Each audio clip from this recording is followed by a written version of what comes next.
¿Sabes lo que se siente cuando tu vida entera es una mentira dorada? Cuando vives rodeada de lujo, pero cada noche es un infierno. Cuando el mundo te ve como una mujer afortunada, pero tú sabes que eres solo una prisionera con joyas. Yo lo sé. Y después de 70 años en este mundo, después de décadas fingiendo sonrisas en galas y eventos, necesito contarte esta historia antes de que mi corazón cansado decida que ya es suficiente. Es una historia brutal, polémica, que va a dividir opiniones. Pero es mi verdad, y necesito que alguien la escuche. Me llamo Neray Quinter.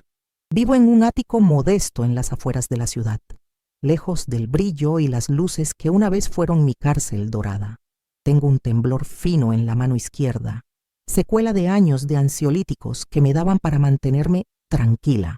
Grabo esta confesión porque mi salud ya no es la misma, y si algo me pasa, quiero que quede constancia de lo que realmente pasó detrás de las cortinas de terciopelo y los salones de mármol. Todo comenzó cuando tenía 25 años y me casé con Erso Balduer. Era un empresario de obra pública, encantador, ambicioso, con esa sonrisa que abría puertas y cerraba bocas.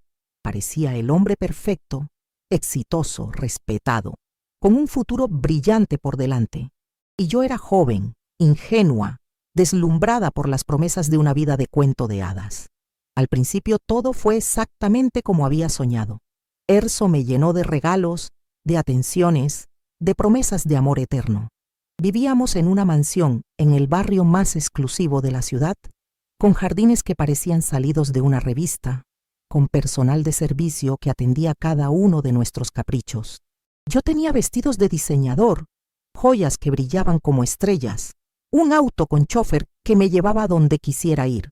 Pero poco a poco, las cosas comenzaron a cambiar. Erso se volvió más controlador, más posesivo. Es por tu seguridad, me decía cuando comenzó a revisar mis llamadas telefónicas. Es porque te amo, susurraba cuando empezó a elegir mi ropa, mis amistades, mis actividades. Es porque quiero lo mejor para ti, repetía cuando comenzó a aislarme de mi familia, de mis amigas de la infancia, de cualquier persona que pudiera hacerme ver la realidad. Cuando Erso se convirtió en alcalde, nuestra vida se volvió aún más pública y paradójicamente más privada. Teníamos que mantener una imagen perfecta ante la sociedad. Yo era la esposa ideal del político exitoso, elegante, sonriente, siempre dispuesta a apoyar las causas benéficas, siempre presente en las galas y eventos oficiales. Pero detrás de esa fachada, mi vida se había convertido en una pesadilla cuidadosamente orquestada. Erso tenía un círculo íntimo de amigos del ayuntamiento que compartían más que negocios conmigo. Estaba Vindar Kos, el concejal de urbanismo, un hombre corpulento con manos que siempre parecían estar buscando donde no debían. Belis Naor, el tesorero municipal, con esa mirada fría que me hacía sentir como un objeto en una vitrina. Jan Drues, el abogado de la corporación, que hablaba de mí como si fuera una propiedad más de sus clientes. Y Omer Lis, el arquitecto estrella de la ciudad, que diseñaba edificios públicos y pesadillas privadas con la misma facilidad. Estos hombres no eran solo socios de negocios de mi esposo, eran cómplices de algo mucho más siniestro, algo que comenzó como reuniones privadas después de las galas oficiales y se convirtió en sesiones de abuso sistemático que me dejaban rota, humillada, con el alma hecha pedazos. Erso había perfeccionado el arte del control. Me daba ansiolíticos para los nervios, benzodiazepinas que me mantenían en un estado de docilidad funcional. Es por tu bien, me decía mientras me entregaba las pastillas. ¿Sabes cómo te pones en los eventos públicos? Necesitas estar tranquila. Pero yo sabía que no era para tranquilizarme. Era para hacerme más manejable, más vulnerable, más fácil de controlar. Las reuniones privadas se realizaban en un salón anexo en la bodega del Teatro Municipal, un lugar elegante, discreto, con entrada de servicio y catering especializado. Ahí, después de las galas oficiales, cuando las cámaras se apagaban y los periodistas se iban, comenzaba el verdadero espectáculo. Un espectáculo donde yo era la protagonista involuntaria de actos que prefiero no describir en detalle, pero que me dejaban marcas que tenía que ocultar con maquillaje durante semanas. Intenté pedir ayuda. Dios sabe que lo intenté, pero Erso había construido una red de complicidad perfecta alrededor de nosotros. La doctora Euna Salve, médica municipal, firmaba informes de crisis nerviosas cada vez que yo trataba de hablar con alguien sobre lo que estaba pasando. La señora Balduer sufre de estrés postraumático, explicaba con esa voz profesional que había perfeccionado durante años. Es común en esposas de políticos de alto perfil. Necesita medicación y descanso. Jorn Nellik, el jefe de protocolo del ayuntamiento, controlaba cada aspecto de mi vida pública. Decidía a qué eventos podía asistir, con quién podía hablar, cuánto tiempo podía estar fuera de casa. Es por seguridad, me decía. Hay amenazas contra el alcalde, y usted podría ser un objetivo. Pero yo sabía que las únicas amenazas venían de dentro de mi propia casa. Había una persona en todo ese círculo de horror que parecía diferente. Luda Perín, la secretaria privada de Erso. Era una mujer mayor, silenciosa, eficiente, que parecía saberlo todo pero no decir nada. A veces me curaba las heridas en silencio, sin hacer preguntas, con una ternura que contrastaba brutalmente con la crueldad de los demás. Otras veces ejecutaba las órdenes de Erso con una frialdad que me helaba la sangre. Nunca supe de qué lado estaba realmente. Traté de denunciar discretamente a través de una ONG de mujeres maltratadas. Pensé que si lo hacía de manera anónima, si no mencionaba nombres, tal vez alguien podría ayudarme, pero la visita fue filtrada por el protocolo del ayuntamiento. Al día siguiente, Erso hizo una donación generosa a esa misma ONG y mi denuncia desapareció como si nunca hubiera existido. La noche que todo se rompió, definitivamente fue durante una cena privada con los amigos. Erso me había dado más medicación de la usual, pero por alguna razón no me había hecho el efecto esperado. Cuando Vindar comenzó a hacer comentarios obscenos sobre mi vestido, cuando Belis puso su mano en mi pierna bajo la mesa, cuando Jan sugirió que después de la cena podríamos tener entretenimiento, algo se rompió dentro de mí. Derramé mi copa de vino sobre la mesa, manchando documentos importantes, interrumpiendo la conversación. Fue un accidente, murmuré, pero todos sabían que no había sido así. Erso me miró con esa furia fría que había aprendido a temer más que a los gritos. Disculpen a mi esposa, dijo con esa sonrisa falsa que usaba en público. Ha tenido un día difícil, pero cuando los invitados se fueron, cuando quedamos solos, me golpeó con una violencia que me dejó inconsciente durante horas. Desperté con la cara hinchada, con costillas rotas, con la certeza de que si no hacía algo pronto, moriría en esa casa dorada. Fue entonces cuando comencé a desarrollar una dependencia funcional a los ansiolíticos, no porque los necesitara, sino porque fingir que los necesitaba me daba una coartada perfecta para mis crisis nerviosas. Cada vez que tenía un ataque de ansiedad documentado, cada vez que la doctora Euna Salve certificaba mi inestabilidad emocional, yo ganaba un poco más de libertad de movimiento. Comencé a beber también, no mucho, solo lo suficiente para que pareciera que tenía un problema con el alcohol, lo suficiente para que Erso y sus amigos me vieran como una mujer rota, inofensiva, incapaz de representar una amenaza para ellos. Querida amiga que me escuchas, sé que esta historia es dura. Sé que es difícil escuchar sobre mujeres que sufren en silencio, sobre hombres poderosos que abusan de su posición, sobre sistemas que protegen a los depredadores. Pero necesito que sepas que todo lo que te estoy contando es real. Cada palabra, cada detalle, cada momento de horror. Y si has llegado hasta aquí conmigo, si has tenido la paciencia de escuchar a una anciana contar sus penas más profundas, te pido un favor. Dale me gusta a este video. Sé que tal vez no sepas cómo se hace, pero es fácil. Solo tienes que apretar el botón que tiene forma de corazón o de pulgar hacia arriba. Y si puedes, suscríbete a este canal. Hay un botón negro que dice suscribirse. Solo tienes que apretarlo. Hazlo por mí. Hazlo por todas las mujeres que han vivido prisioneras en jaulas doradas, que han sido abusadas por quienes debían protegerlas. Porque lo que viene a continuación te va a chocar el corazón. Te va a dejar sin aliento. Y necesito que estés preparada para escucharlo. Un día, mientras fingía uno de mis ataques de ansiedad en el ayuntamiento, conocí a Sil Harbo. Era un periodista local que había caído en desgracia después de investigar demasiado profundo en los negocios del ayuntamiento. Lo habían despedido, desacreditado, convertido en un paria profesional, pero seguía investigando por su cuenta, recopilando información, buscando la verdad que nadie más quería ver. Sil me entregó un sobre gris con documentos que cambiaron todo lo que creía saber sobre mi situación. Había copias de adjudicaciones irregulares, fotos discretas tomadas en eventos oficiales y un pendrive con grabaciones que me quitaron el aliento. En una de esas grabaciones se escuchaba claramente a Bindar y Belis hablando sobre una recalificación ilícita de terrenos municipales. Pero lo que más me impactó fue escuchar a Belis decir: hay que mantenerla dócil con las gotas. Si se pone difícil, aumentamos la dosis. Estaban hablando de mí. Estaban hablando de cómo me medicaban para mantenerme controlada. Pero Sil tenía información aún más impactante. Me reveló que Luda Perrín no era solo la secretaria privada de Erso, era su medio hermana, hija no reconocida del patriarca Balduer.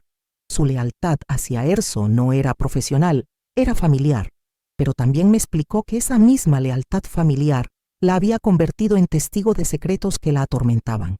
Luda sabe cosas, me dijo Sil esa tarde en un café discreto en las afueras de la ciudad. Sabe dónde están enterrados todos los cuerpos, literal y figurativamente, pero también sabe que si habla, destruye a la única familia que tiene. Fue entonces cuando comenzaron a pasar cosas extrañas. Omer Liz, el arquitecto estrella, murió en un accidente de andamio mientras supervisaba una obra municipal. Oficialmente, fue negligencia de los obreros. Extraoficialmente, Sil me explicó que Omer había estado hablando demasiado, haciendo preguntas incómodas sobre ciertos proyectos, amenazando con revelar información comprometedora. Los amigos eliminan cabos sueltos, me susurró Sil con una sonrisa amarga. Y tú, querida Nerai, eres el cabo suelto más peligroso de todos. Esa noche, cuando regresé a casa, encontré algo que me heló la sangre. Luda había dejado accidentalmente sobre mi tocador una receta médica con anotaciones a mano. La concentración de ansiolíticos que aparecía escrita no coincidía con lo que decía el prospecto oficial. Era el doble de la dosis recomendada. Era una sobredosis controlada, diseñada para mantenerme en un estado de estupor permanente. Pero había algo más en esa receta. Una nota pequeña, escrita con la letra cuidadosa de Luda. El salón anexo tiene cámaras no oficiales. Entrada de servicio. Catering con copas marcadas. Cuidado. Era la primera vez que Luda me daba información directa. Era la primera vez que me ayudaba abiertamente. Y entendí que, a pesar de su lealtad familiar, había cosas que no podía soportar más. Comencé a investigar por mi cuenta. Descubrí que el salón anexo en la bodega del teatro municipal era usado regularmente para reuniones privadas después de las galas oficiales. Había un sistema de cámaras no oficial, instalado supuestamente para seguridad, pero que en realidad se usaba para grabar sesiones comprometedoras que después servían como chantaje. También descubrí que el catering de esos eventos usaba copas especiales, marcadas discretamente, que contenían diferentes concentraciones de sedantes según el invitado. Las mías siempre tenían la dosis más alta, pero lo más importante que descubrí fue que había un informe de mantenimiento pendiente en el teatro municipal. El sistema eléctrico tenía fallas, especialmente en el salón anexo. Los calefactores portátiles que usaban para climatizar el espacio tenían cables defectuosos. Los materiales del telón acústico eran altamente inflamables. Era un accidente esperando a suceder. Y entonces, una noche, mientras revisaba los documentos que Sil me había dado, encontré algo que me quitó el aliento. Era una lista de nombres, mujeres que habían pasado por situaciones similares a la mía, esposas de políticos, empresarios, hombres poderosos. Algunas habían desaparecido misteriosamente, otras habían tenido accidentes fatales, otras habían sido internadas en instituciones psiquiátricas por crisis nerviosas. Yo era solo una más en una larga lista de víctimas, pero a diferencia de las otras, yo tenía información, tenía pruebas, tenía la oportunidad de hacer algo que ellas nunca pudieron hacer. Comencé a planear, no una fuga, No una denuncia que sería silenciada como todas las anteriores. Algo más definitivo.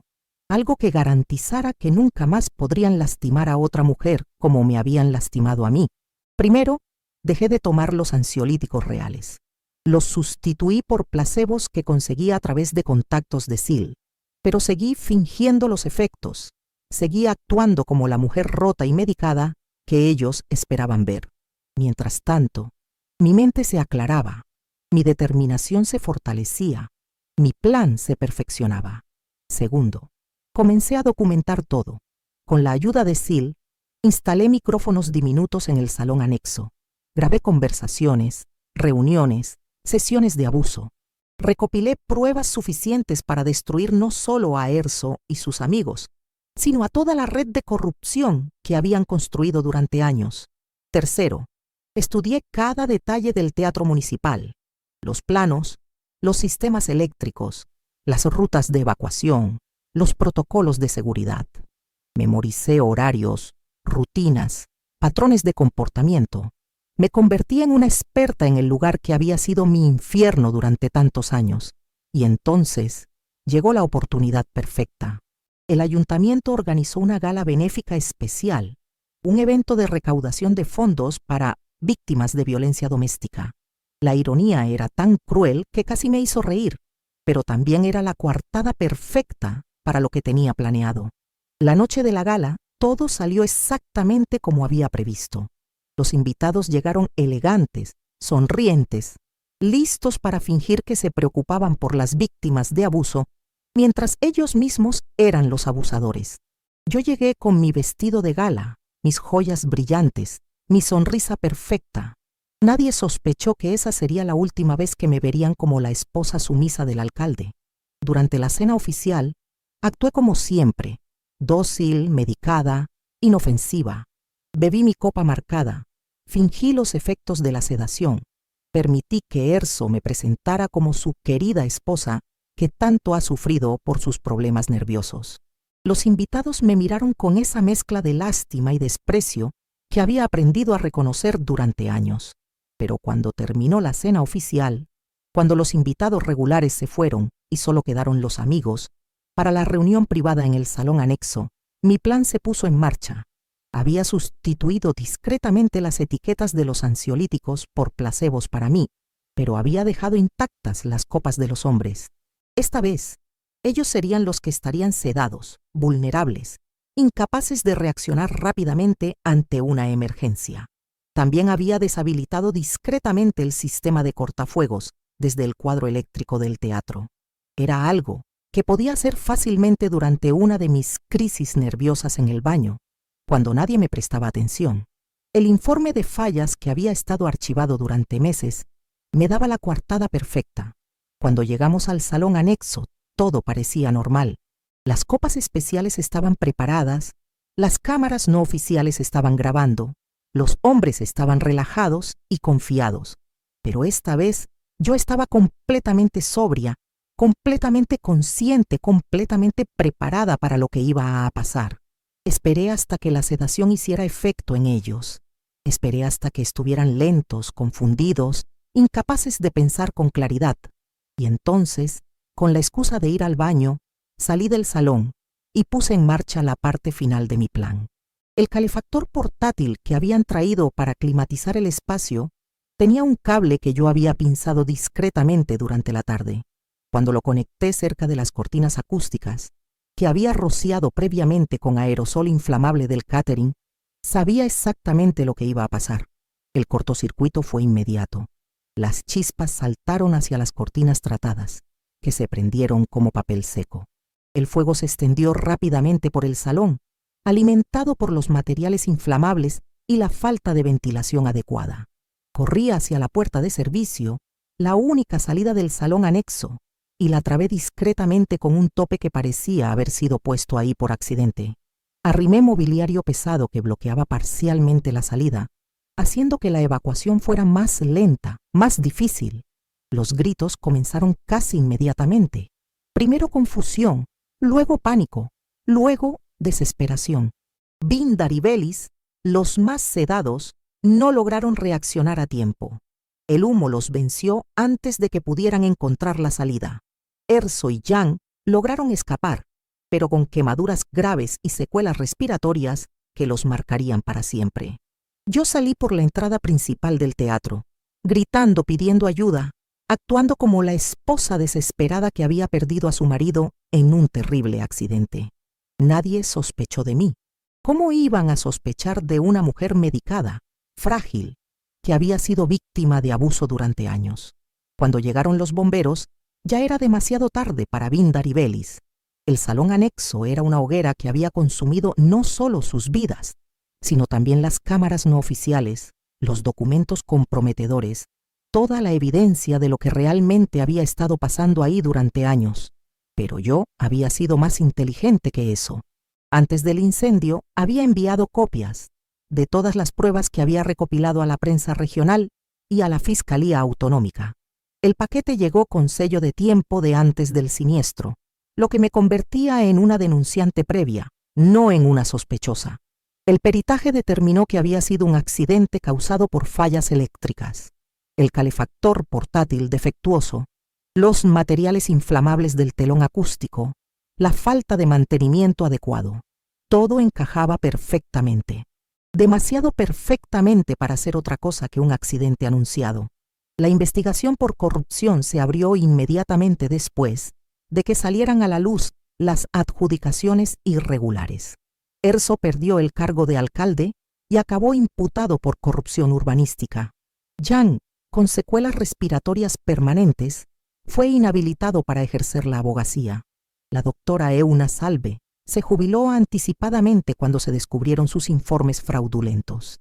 Gornelik fue cesado por negligencia en los protocolos de seguridad. Y Luda me confesó en privado que había facilitado algunas piezas del plan sin ensuciarse directamente las manos. Odiaba a mi medio hermano, me dijo con una sonrisa amarga. Odiaba lo que había hecho de la familia Balduer. Odiaba lo que te había hecho a ti. Su lealtad familiar había tenido límites después de todo. Años después, cuando el escándalo se había calmado, cuando los medios habían pasado a otras noticias, cuando la ciudad había elegido nuevas autoridades, yo me mudé a este ático modesto donde vivo ahora. Lejos del brillo, lejos de las luces, lejos de los salones de mármol que habían sido mi cárcel durante tantos años.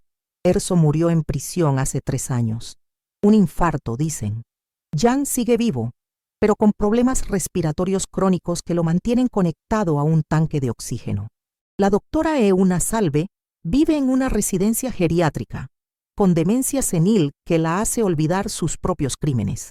Gornelik trabaja como guardia de seguridad en un centro comercial, una caída en desgracia que nunca pudo superar. ¿Hice bien? ¿Hice mal?